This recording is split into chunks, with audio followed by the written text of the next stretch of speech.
रक्त स्वाभिमान सम्मेलन के समाप्त होते ही आगरा में सुरक्षा व्यवस्था को लेकर हलचल तेज हो गई है।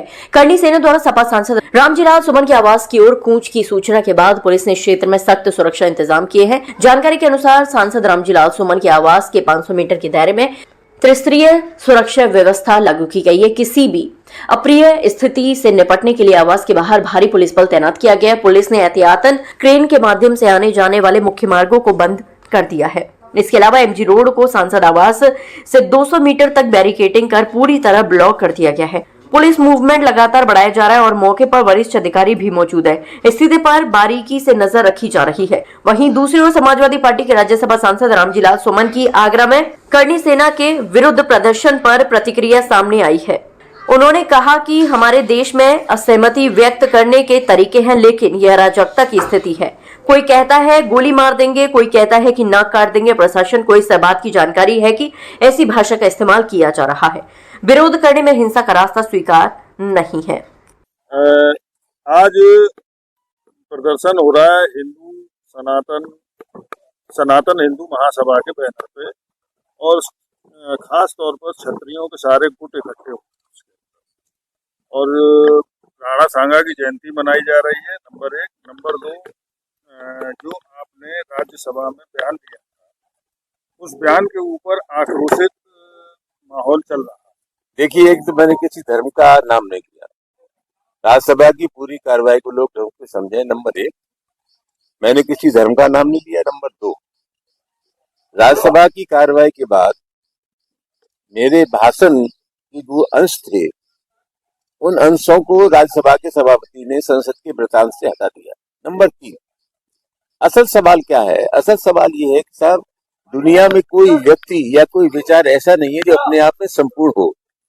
व्यक्ति अगर कोई बात कहता है, मैं जानता हूं कि मेरी बात से सब लोग ना इत्तेफाक कर सकते हैं, इत्तेफाक नहीं कर सकते, असहमति हो सकती है, लेकिन हमारे देश में असहमति व्यक्त करने के तरीके हैं, कानून है, संविधान है, उसकी मर्यादा में धरना है, प्रदर्शन है, सत्याग्रह है, अखबार है, कोर्ट है, कचहरी है, ये सब चीजें हैं जो जनतंत्र में ये अधिकार देती है कि किसी का विरोध करना है तो इन सब चीजों का हम इस्तेमाल करें। लेकिन कुल मिलाकर के जो स्थिति है वो एक अराजकता की स्थिति है। हमें गोली मार देंगे, हड्डी तोड़ देंगे, कान काट देंगे, नाक काट देंगे, इस प्रकार की जो भाषा बोली जा रही है वो जनतंत्र की सेहत के लिए ठीक नहीं है। अगर कोई स्वस्थ आलोचना होती है तो मैं उसका स्वागत करता हूँ। एक बात और आ रही थी कि पीडीए पे हमला है, जो आपने बात कही थी, उधर से जो बात उठी, फिर उसके बाद आया ये पीडीए पे हमला है। तो ये पीडीए पे हमला कैसे आप मानते हैं? देखिए, एक विचार है जो अपनी मनोवृत्ति से समझौता करने को तैयार नहीं है, सामंती विचार, और कुल मिला के वक्त रहते हुए लोगों को उसमें तब्दीली करनी चाहिए। आज स्थिति क्या है? अभी राजस्थान विधानसभा में प्रतिपक्ष के नेता थे, मंदिर चले गए तो मंदिर साफ किया गया। अखिलेश यादव ने जो मुख्यमंत्री पद का छोड़ा तो उसको गंगा जल से साफ कर दिया।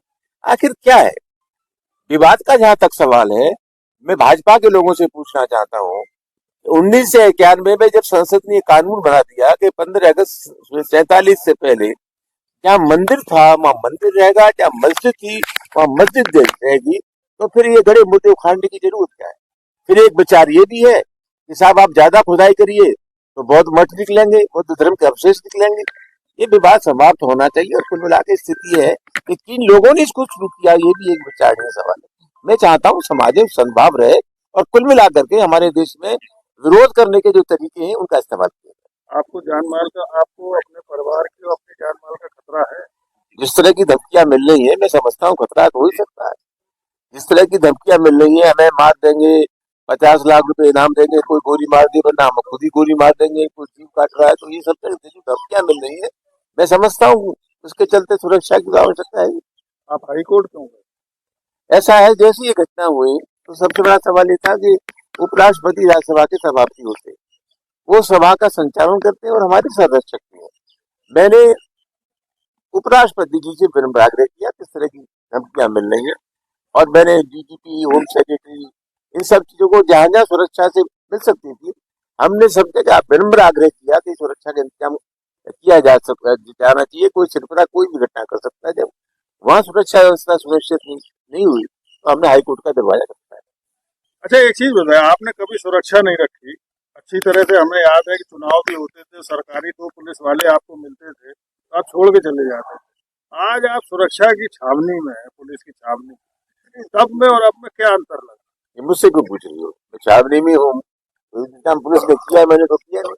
नहीं, तो बेहतर ये होता, बेहतर मतलब क्या उसमें और पुलिस इसमें फर्क है? पुलिस को निश्चित जानकारी है कि मेरे ऊपर जानलेवा हमला हो सकता है, इसलिए जो हमला आपको दिखाई दे रहा है उनके पास खुफिया तंत्र है, उसी लिहाज से सुरक्षा का इंतजाम किया गया है। ये मैंने सुरक्षा का इंतजाम नहीं किया है, प्रशासन ने किया है। धन्यवाद।